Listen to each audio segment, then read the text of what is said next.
Welcome to Meeting Malcolmus, a pavement podcast.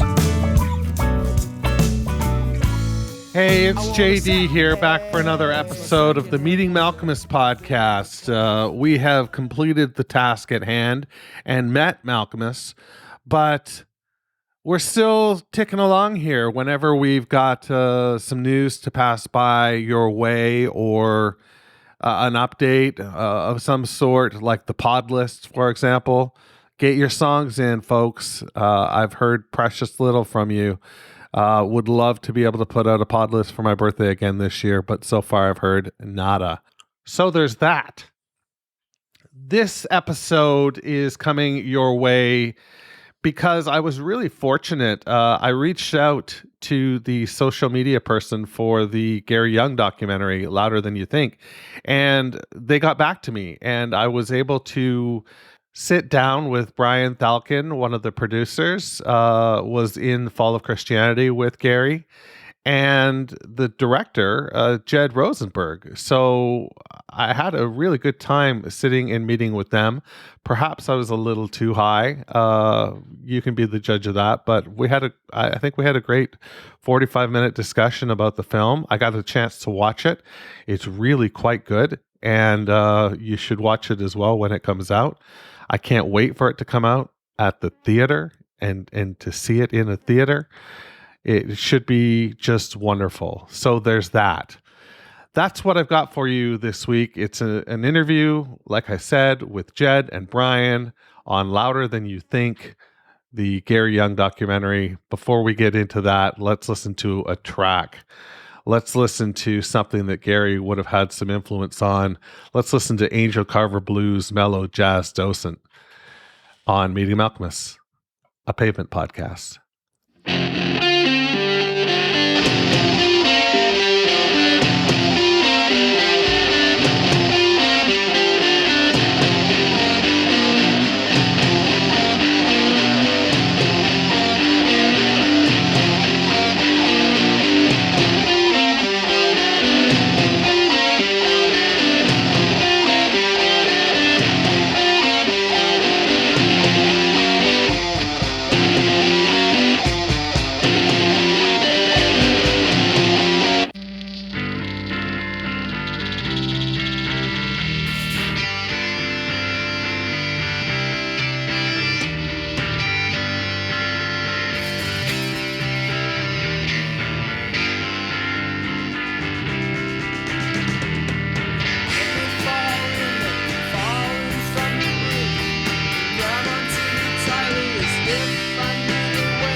All right, I am sitting here today with director Jed I. Rosenberg and producer Brian Thalkin. Did I say that right, Brian? You did. That's great. Oh, excellent. That's the thing I worry about the most. But hey, there we are. We nailed it. So there's that. I'm really pleased to have watched the film and got to see what you guys put together and what you got. So JD, as a super fan, did you like some of the new footage that you must not have seen before? Because some of this stuff was like from the archives of deep in the. Yeah, yes. That part of it was super cool. Yeah, there's some cool stuff, even like with the Scott at this party, kind of talking about Gary and like just kind of like home video stuff that just Scott was. We were really fortunate that he found this stuff and was able to provide it and trusted us with it. And so there's even like a quick shot of behind the camera. I think it's Bob who's saying to Mark, "Hey, have you met Steve West?" And like it's like literally like them. Oh wow! Being there for the first. If you rewatch it, you can kind of catch that. It happens very quickly, but yeah, these moments that we're excited because I know that the fans will appreciate seeing some of this stuff and getting a little bit of a peek, behind the curtain that I think, has never been seen. So, yeah. Very cool.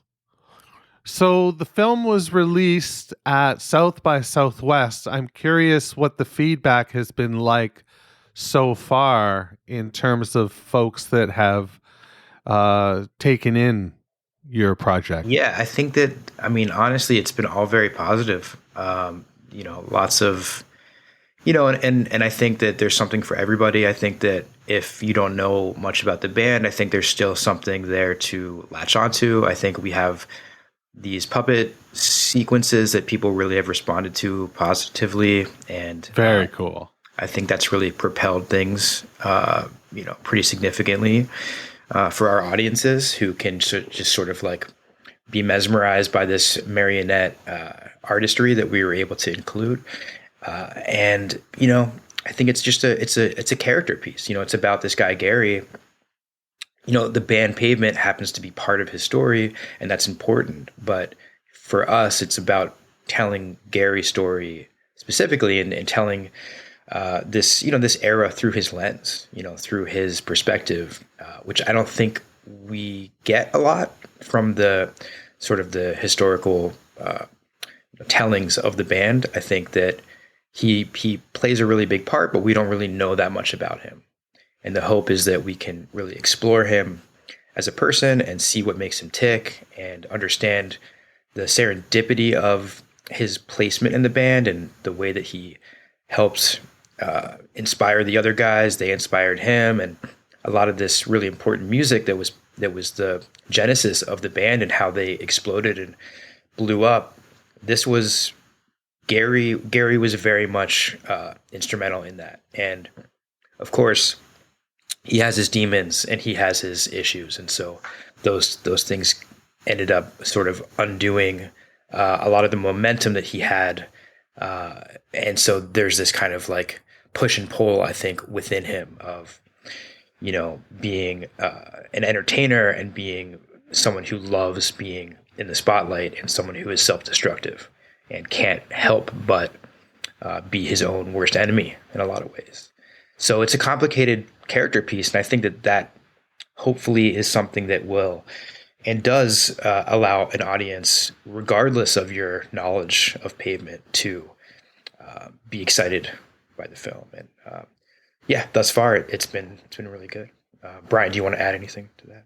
I think that that's pretty comprehensive and covers it. But yeah.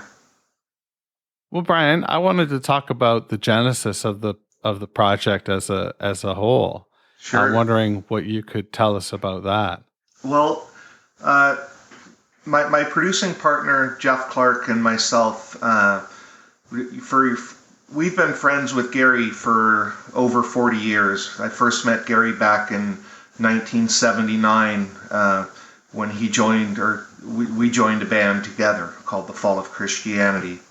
And so we've been friends with Gary for a very long time, and we just thought that his story was very unique. He's kind of the last person that we ever thought would become a successful musician. From our group of friends when we were starting out in bands and that.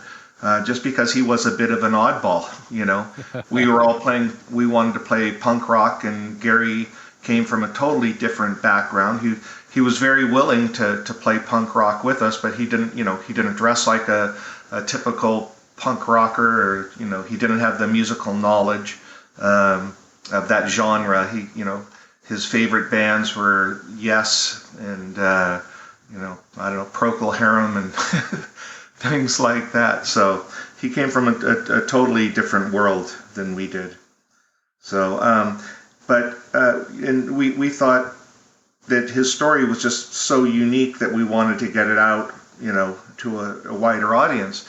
And Jeff and our good friend David Nicholson, who's the cinematographer on the film, they actually started a documentary back in 2007, or they attempted to. They went and spent a couple of days filming Gary, but for some reason it never got off the ground then. And so it was back in about 2018, 2019, just pre-COVID. I had produced another short independent film, and I approached Jeff with, resurrecting this project. So we started in 2019 and brought Jed on board with us, and David Nicholson, and got started on it. But pretty much as soon as we got started is when COVID hit, and that kind of threw a spanner into the works, and just it made it difficult. I'm located in Vancouver, Canada, so I couldn't cross the border to go to any interviews and that. And Jed and David, fortunately, were on the right side of the border and were able to do that. So that's kind of the background on it. Wow. Well, once you got to the point of resurrecting, how difficult or easy was it to get Gary on board? It was very easy to get Gary on board. Gary's motto is "any publicity is good publicity," and he was very keen, to be part of this, and and the other Pavement guys as well. I've known Steve Malkmus just about as long as I've known Gary. Not quite as well, I guess. But we started out playing in the same punk rock scene together. And Scott Canberg as well. I stayed in touch more with Scott back in 2010 when Pavement did their reunion tour. They graciously invited another of my punk rock bands called The Authorities to open up for them when they played in our hometown of Stockton. And they also brought us over to England with them to play the All Tomorrow's Parties Festival. So, we've been in touch with those guys, and they've been on board with the project the whole time. Scott, more than anyone, has been a major help, and just helping us anytime we hit a roadblock, he would come in and clear it for us. I would also add that the Authorities, this band that Brian was in, is a really important part of the Pavement story in a lot of ways, because these guys were kids and they looked up like the Authorities were a significant group in Stockton, in this punk scene. They were really big. And if you read like early interviews with the guys in, little fanzines and things, they talk about the Authorities as being a band that they really, looked up to and appreciated, and had a lot of, high regards for them. And so I think it's pretty cool that, Brian has that position, and was able to sort of, I mean, we have footage of Malkmus when he was in the Straw Dogs, like a very short clip. I don't know if you were able to see that. Yeah. But, yeah. So it's like that stuff. No one has seen that before, but it's like, it kind of gives you a sense of what that scene was. I mean, it was small and tight, and, I'm just speaking not from my own experience, but just from what I'm hearing from Brian and Jeff and Gary and everybody else. Like, everybody knew each other, and that includes these guys that would become this enormous indie rock band. Maybe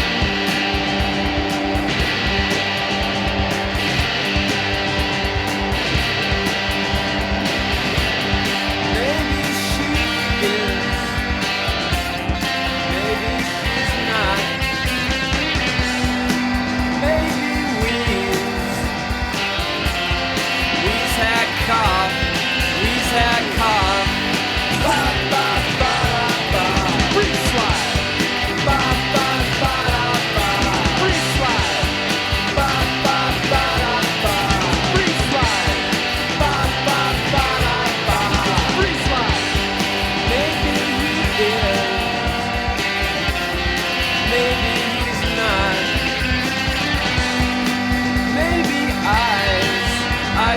socket, eyes in the socket, so I'm gonna sock it.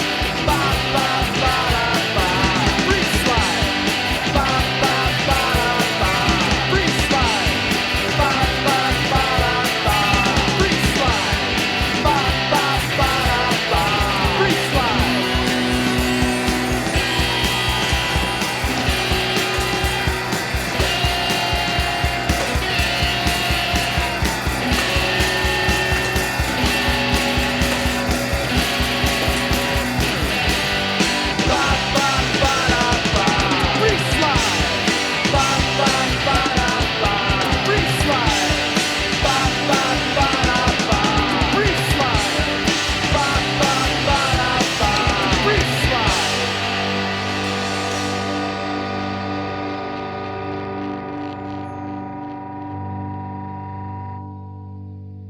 What is your personal history with the band?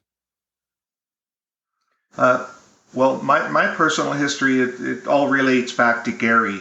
I knew Gary much better than I knew Scott or Steve. Scott worked at a record store that was managed by my brother, and Steve was in, as Jed mentioned, he was in a band called the Straw Dogs that we played with many times. But for me personally, it's more to do with Gary.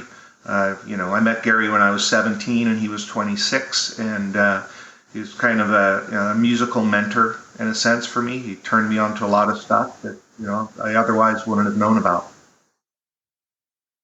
I bet. I can't even imagine having access to someone like Gary Young. Well, no one knew, where Gary was headed back in those days. Honestly, he was just kind of this older, at 26, we thought he was this washed up hippie. But looking back on it now, he was just a kid as well. So, Chad, anything in your recent or way past history in terms of Pavement? Yeah, I mean, I'm disconnected with, as far as like a personal connection, but I certainly listened to them in high school and college. And I remember being in college, I was in New York, and a lot of people that I would meet and become friends with, and we would talk about bands and different artists. The people who were really into like indie music and things that were not mainstream always loved Pavement. And in my head, it became this association where indie rock sort of meant Pavement. Like I would literally hear the genre indie rock. Someone would be like, "Oh, I like indie rock." In my head, immediately, it was Pavement. And almost every time I would say, "Oh, do you like Pavement?" Of course, like that's a top group for them, right? And so it was like this funny thing where they represented something larger than the music that they made. And that was always how I viewed them and thought of them because of that, personal association I had. So I got a call from David Nicholson, who we mentioned is the DP or the cinematographer of the project. He and I've made a lot of stuff together, and, we're good friends. And he was like, "Hey, do you know the band Pavement?" And I was like, "Of course." And he was like, "How do you feel about like maybe coming on to be the director for this project about the original drummer?" And I was like, "I don't really know anything about the original drummer, but I, certainly know a lot about Pavement, as far as like how important they are and the influence and everything." What's kind of funny, and I wonder if you come across this, JD, with your, in your circles, but when I signed on to do the project, I was like, oh man, everyone's going to like hear that I'm doing this, and everyone's going to be like, "Oh my God, Pavement." And I started telling people, "Yeah, I'm working on this project with this band Pavement." And just like most people would be like, "I don't know who that is." Like most people that I would come across would be like, "Oh, okay, cool."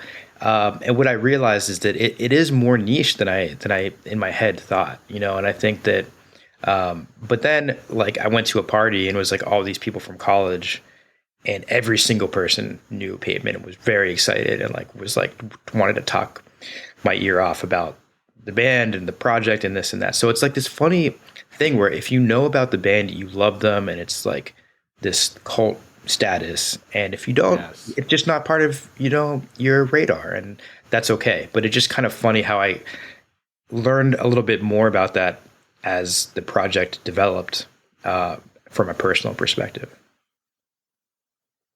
Yes, you have to hit the right demo, I suppose, at this point, you know? But if you hit that sweet spot, yeah, boy, oh boy, do they go back to the gold sounds. What's it like working, and either of you guys can answer this question, I hope you both will, but what's it like working with Gary Young? Like, what's that like? Well, I'll start off here, and when I first worked with Gary in a band, The Fall of Christianity, we ended up kicking Gary out of the band, and a lot of the reasons that he left the band were the same reasons that made him very popular in Pavement. He I don't know, he couldn't ever remember what song was coming up next. He would get up in the middle of a song and do a headstand. When he was supposed to be drumming, he would be at the bar. I think the bar was a little more accessible back then because we didn't have quite the number of people in the audience that he had with Pavement. But it's also been great working with Gary because he is such a dear friend, being able to spend time with him. And, he's a keener. He'll do whatever we ask him to do. And so it's been, I in a lot of ways, it's very easy to work with Gary. But again, he has his challenges. And so you have to kind of work around those. Jed, do you want to add anything to that? Yeah, I mean, I think that it's no secret that Gary drinks and he can get really drunk. And sometimes that ends up impeding some of the plans to film with him because you want him to talk about X, Y, and Z, and he's just not really there. And so that kind of would happen, but then, you just film anyway and you just see what you get. And a lot of times that stuff was even more powerful than what we were planning on getting because it's just real and raw, and what you see is what you get. And he never tries to front for the camera or like put up a facade or fake anything. I mean, he really is just completely vulnerable. He's open, and that's a really tough thing to beat. Like when you find a character who is that willing to put himself out there and to just be that raw character that you're hoping to depict, because a lot of times the camera comes out and suddenly people get a little shy or protective, and he was willing to talk about anything and be who he is. And I mean, that's kind of a dream, so there were difficulties in some aspects, but I mean, he was a special person to be around in film. And also he's a real ham. And so like, even if we were like not ready to film with him quite yet, he would start to like, do things just for the camera. He would just start singing a song, or he would just, make noises and be a goof. And it's great. I mean, that's what you want if you're like following a character around, and they can be free to be who they are. And he loved it. I mean, he really loved being on camera, and that's kind of one of the through lines in this film, is that he really likes attention. He really always wanted to be a star. He wanted to be the center. And so it's funny because like when we screened the film for friends and family, it wasn't even finished yet, but we screened it. And I remember talking to Gary before we sat down to watch it, and I said, "Hey, how do you feel?" And he said, he kind of like, there was like almost like a tear in his eye, and he said, "You guys made a documentary about me. Like, what more could somebody ask for in this life?" And that really affected me too, because it was sort of like, I bet. Yeah, I felt like really like we were able to do something that he deserved to have this, and he deserves to be to have a film, you know, and I think that the fact that he was so grateful, and he, you know, since then he's even said multiple times about how, like, you know, he's so grateful that we would do this for him, and like, we're grateful that you would do this for us. Like, it's not a one-way street. Like, we all really are appreciative of the opportunity to make something together. It's a collaboration, and so yeah, I think you know, he's a wonderful guy, and as you can tell, like, it was really special for all of us to get together and do this together. Oh, absolutely. I mean, it's a really beautiful, special way to tell the story of this really important band that a lot of people don't know about through this character that you couldn't write. You couldn't write if you hired the best writers out there. You couldn't, you know, like, he's an amalgam of a bunch of different archetypes, but he's like beautiful through and through at the same point. You know what's funny, JD, is that for me, it was actually, I was more worried about like my film friends and the documentary friends and critics and things in that regard, because I wanted to just make a really good documentary. You know, I didn't, it didn't, but because for me, I would look at the footage and I would, you know, I'm like neurotic and just always like trying to make things as good as possible and worrying about how it could be better and better and better. So of course I'm like in my own head a lot and just wondering like, oh, are people going to like this?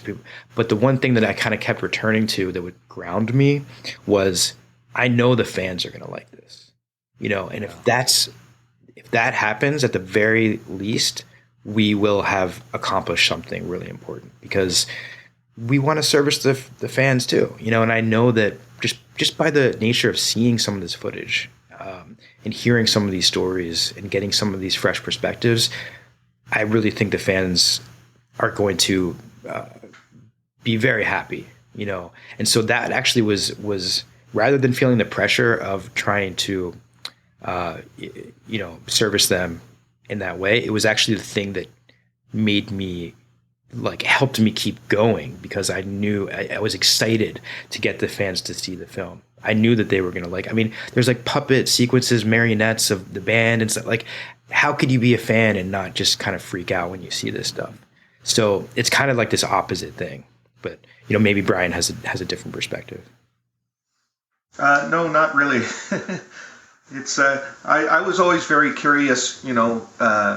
This is the first documentary film that I've worked on, and so I was just curious myself, like, how the story was going to unfold, because I didn't have it in my mind. But, you know, Jed did an amazing job of bringing, you know, the character of Gary out, and I think with all of our other interviewees, Jed did a great job too, just making them relaxed and enabling them to, you know, tell their side of the story about Gary, and it all comes out very genuine and loving, you know. So and then Jed edited the film along with a fellow named Greg King. And I think together that they both did, again, just an amazing job of putting the story together in a very, you know, cohesive and coherent way that it unfolds, and you get a true sense of, you know, who Gary really is.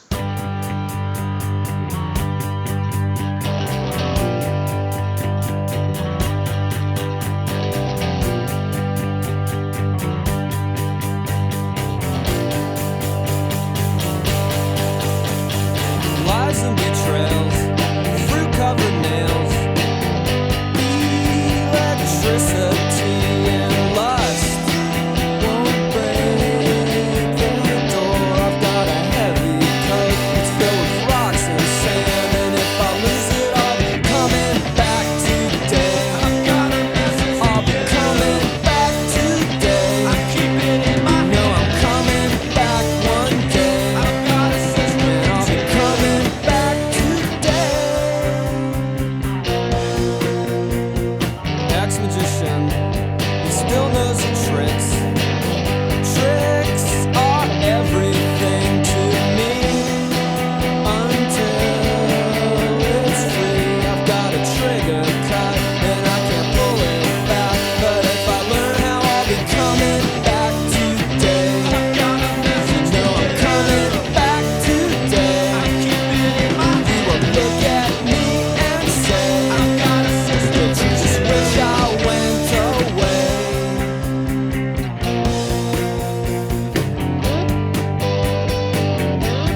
I walked away from the movie feeling like, I did quite a bit of research early on with the podcast, and there's very little out there, about the early years. So to see this and participate in this and experience this, yeah, I walked away feeling like I had a better sense of this band's history. And well, JD, honestly, I learned so much. I've known a lot of these guys in the film for 40 years, and I learned so much from the interviews that Jed did with everyone. So I have a much clearer picture in my mind what Pavement is all about. Yeah, if you're listening to this, pay attention to your local listings. And is there a time that it'll go? Like how does this work? You do festivals for like a year, or do you do that for as long as you can? Or I think the typical festival circuit could take maybe about a year or so. We are getting a lot of interest in the film. We debuted at South by Southwest. In our category, we won the Audience Choice Award. Wow. So we're getting a lot of attention. Thank you. Yeah, we're getting a lot of attention from festivals all around the world. We've hired an agent to handle the festival and distribution, possible sales side of this for us. So he's working very hard and diligently on that. But the hope is to get it out into the festival circuit, possibly some screenings in various markets, and then eventually, hopefully, getting it onto some sort of streaming platform where everyone can see it. Yeah, everybody needs to see it for sure. I want to know a little bit more about the choice that you made with the marionettes and the various puppet sequences in the film. Was that something that, like, how does something like that get born? Well, first of all, I'll say the marionette sequences, they were directed by a woman by the name of Adrienne Rose Leonard at Little Wonder Productions. And Adrienne did an amazing job, absolutely amazing. So, my hat's off to her. When we first started on this film, my producing partner, Jeff Clark, had said to me that he had an idea of reenacting some of the scenes using marionettes. And I have to be honest with you, I couldn't picture in my mind how that was going to work. My background is in video game development, and so I'm more, on the CGI side and computer-generated art and that, and that's kind of what I had in mind is maybe doing something like that. But I'm really glad that we did go with the marionettes because I think it is something that it's a bit surreal, those scenes, and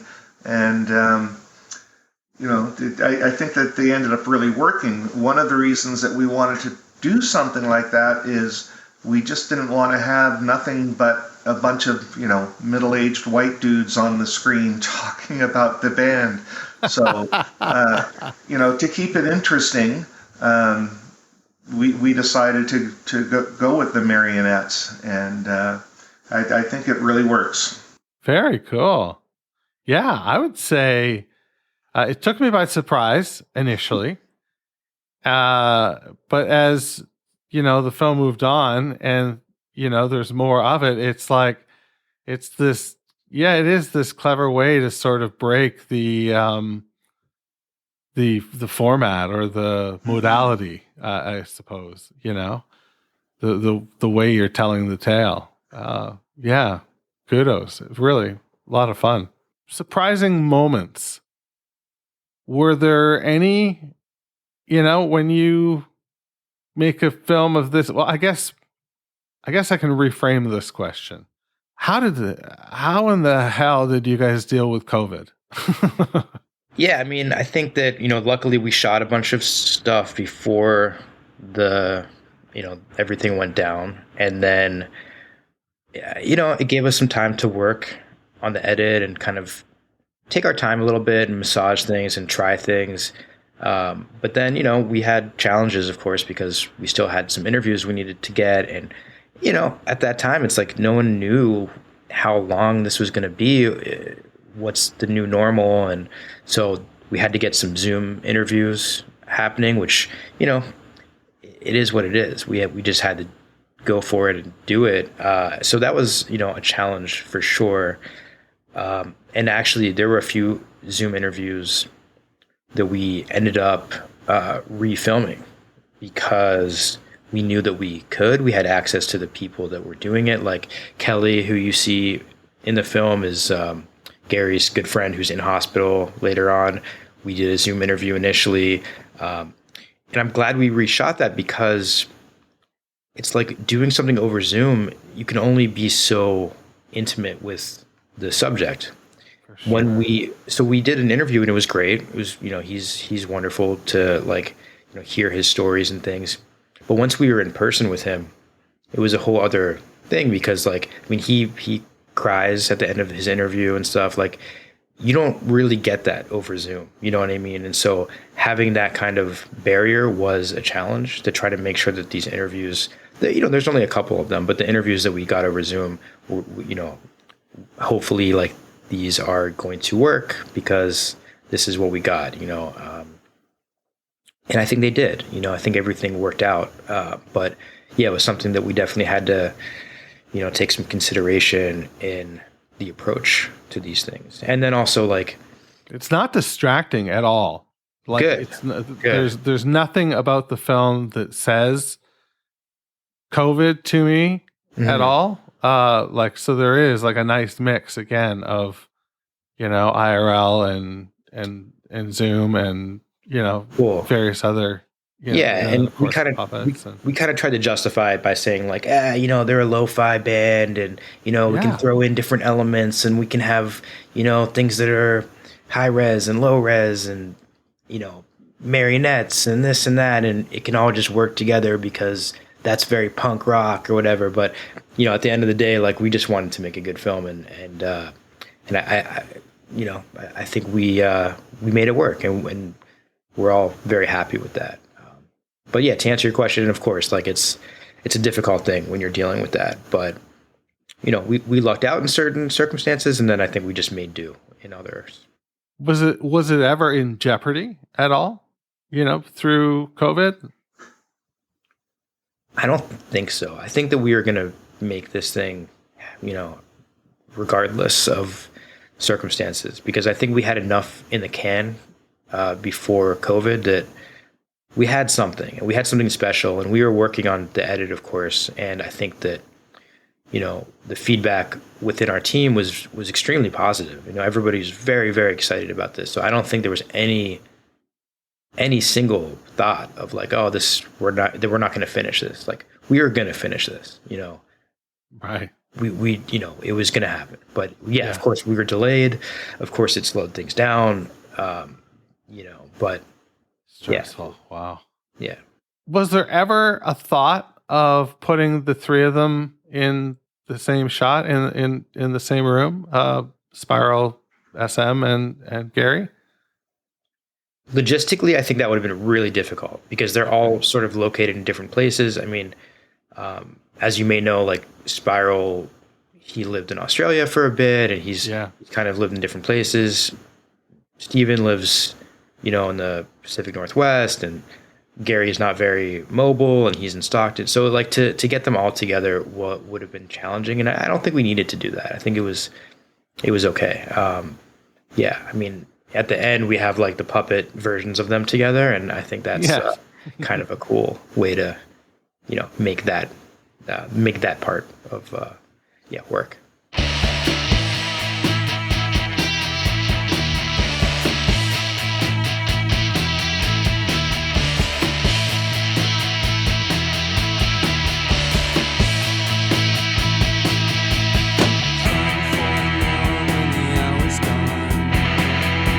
Can you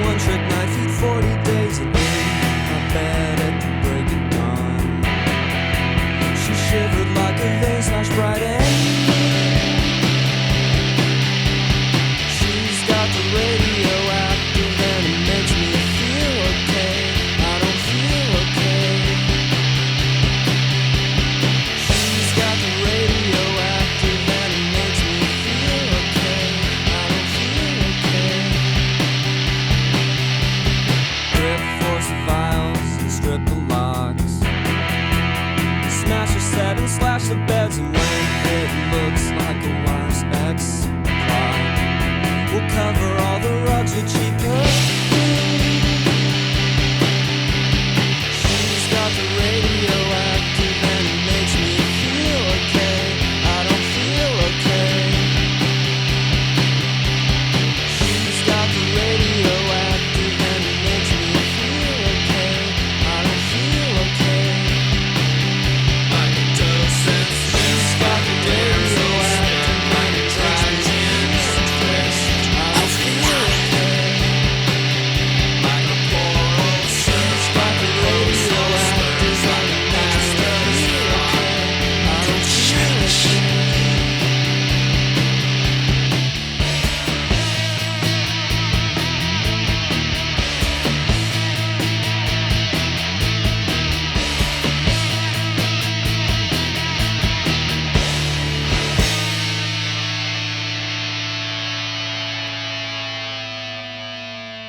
Did you catch that that's a new Pavement song technically at the end there?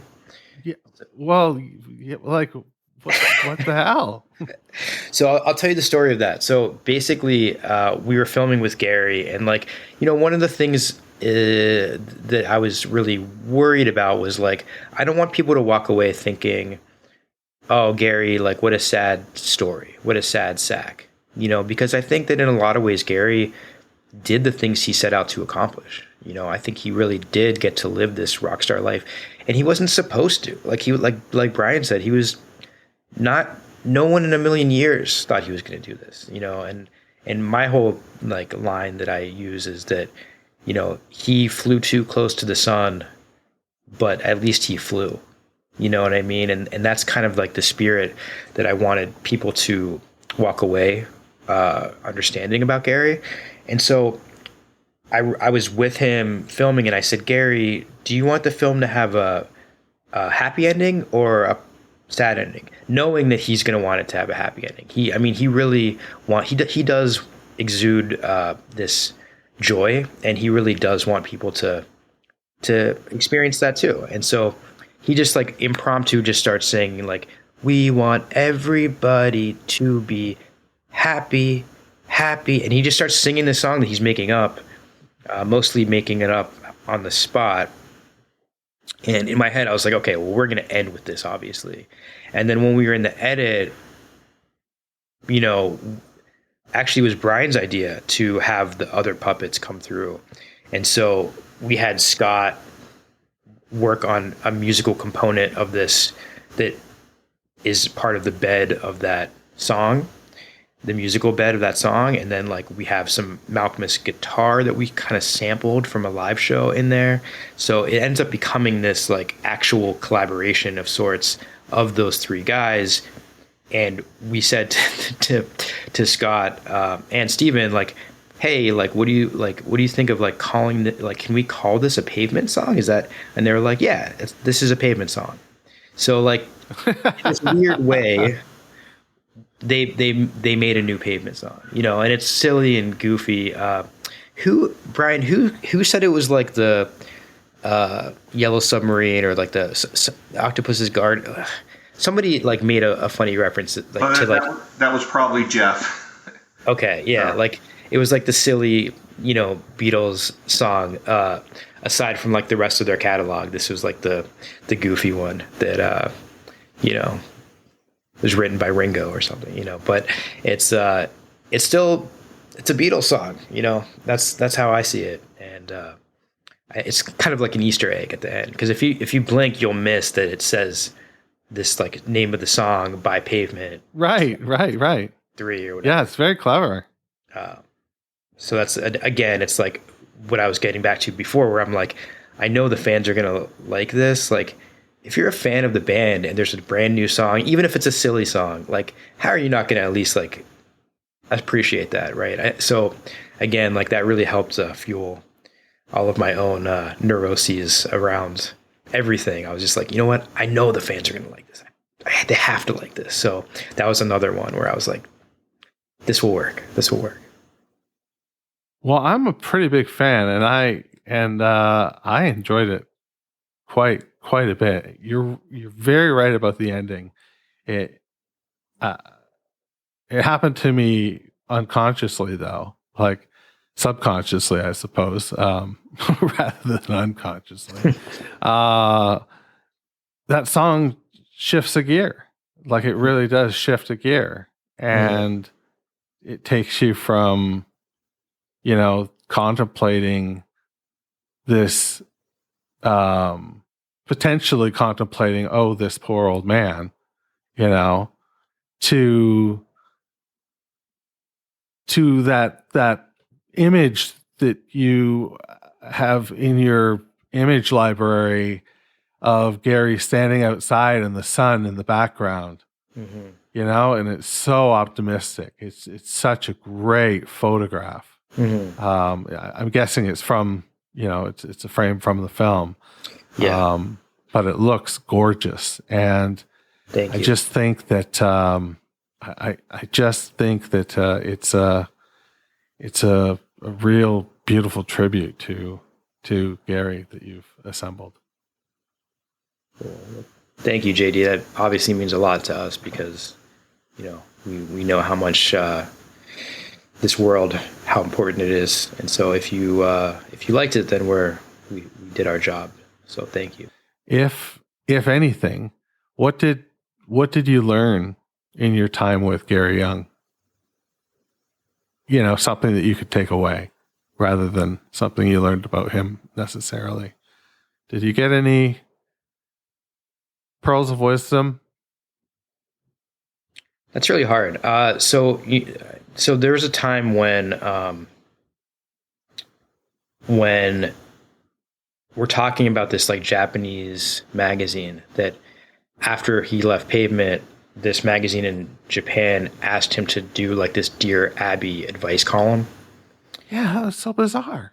Very bizarre. And so, we're talking about this, and this didn't make it into the film, but I said, Gary, do you have any advice for us about making the film? And he said, be honest, tell the truth. Don't make shit up or whatever. Don't be dishonest about it.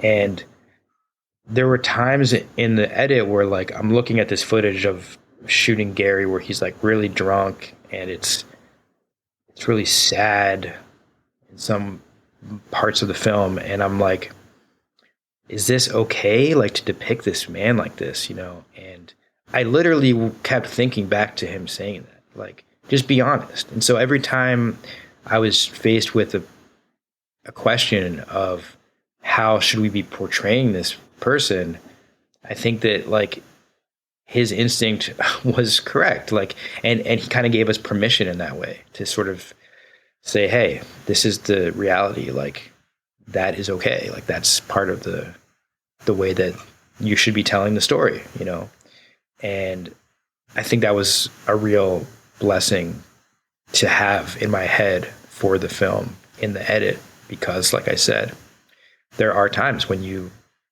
start to wonder about the ethics of things and so forth. I can't even imagine. Yeah. But, he was like he gave us permission in that sense, even just with a very quick response to the question that, was actually important for us in putting this together. Wow, that's beautiful. Yeah, because I can't imagine the feeling being in an editing room and seeing something that can move a story or create a story and having to choose whether or not to, use that footage. Right. Yeah, it's a tough gig. You guys made it look easy. It does match the Pavement aesthetic. It looks, it's got a lo-fi look. It feels really great. Brian, you've known Gary for a long time. What has been your biggest takeaway or learn from? Well, I'm just grateful that this allowed me to spend more time with Gary. I left Stockton back in 1983 to go to school in San Francisco, and then right out of university, I ended up getting a job up here in Vancouver and moved away, and so I didn't really get to spend much time with Gary. We'd talk on the phone occasionally, but this project allowed me to go back and spend time with Gary and his wonderful wife Jerry, and and just hang out with my old friend again. So I'm very grateful for that. Yeah, how cool is that? And then you got to make a movie about him. It's been a pleasure, really. It's been wonderful. Yeah. Very cool. Well, I can't thank you enough for taking time to talk to this old fool. This has been really great. I really appreciate the opportunity to see the film. I will definitely see it in a theater setting. I think the soundtrack alone with the right theater, it's going to sound great. It's going to look great. So I want to see it in that setting as well. But I'm really pleased again that you took some time to talk to me today about this really interesting, fascinating movie that you've made, Louder Than You Think, about the fantastic Gary Young. Thanks for having us, JD. It's really a pleasure to speak with you. Thank you very much.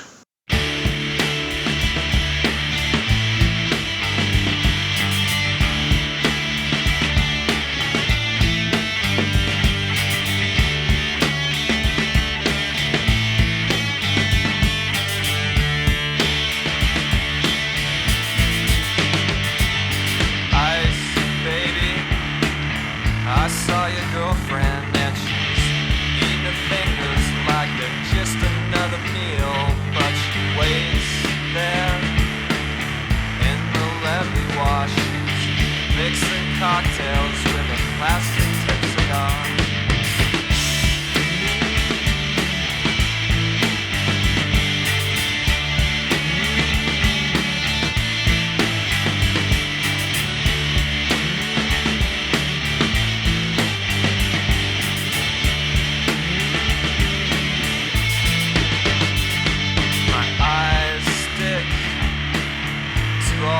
Shiny roads where on the protein delta strip in an abandoned houseboat I will wait there.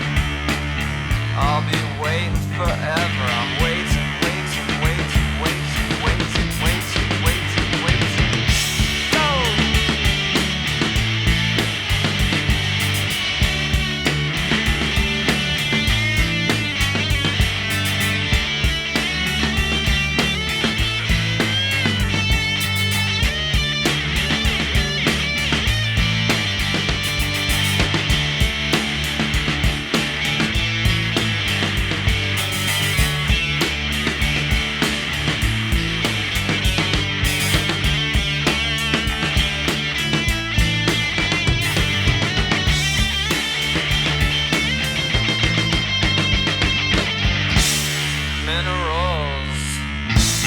Deposit daily, drop off the first shiny robe.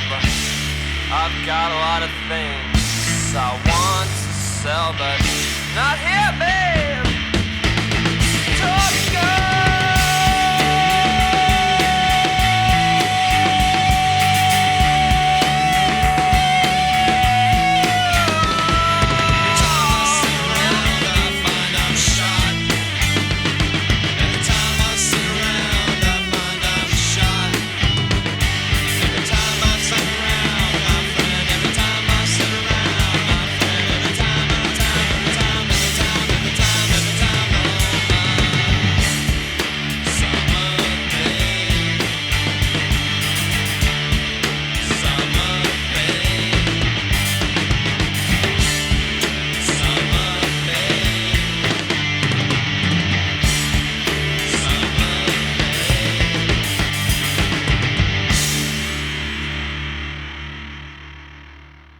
Oh boy, did I almost step on that.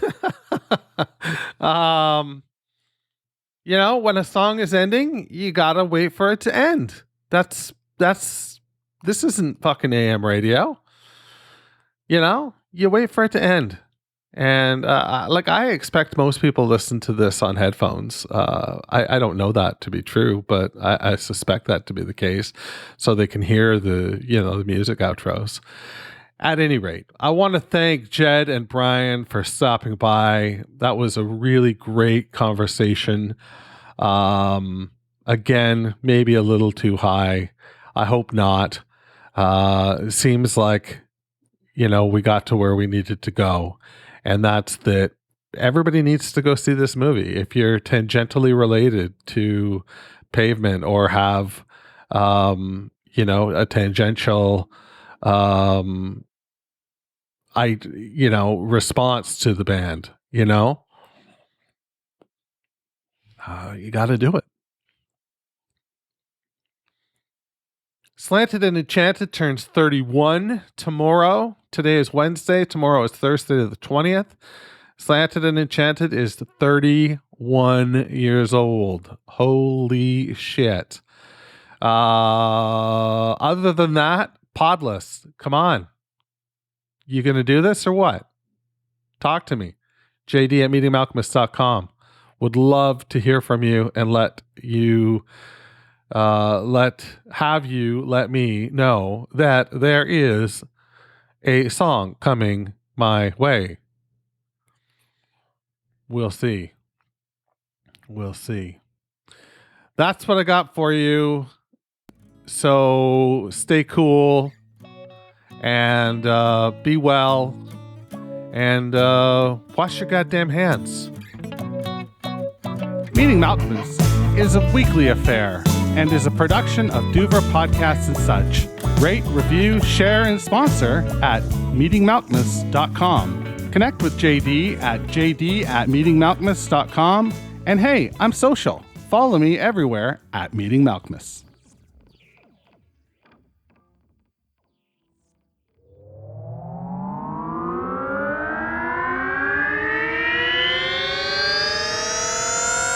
Duvra Podcasts and Such.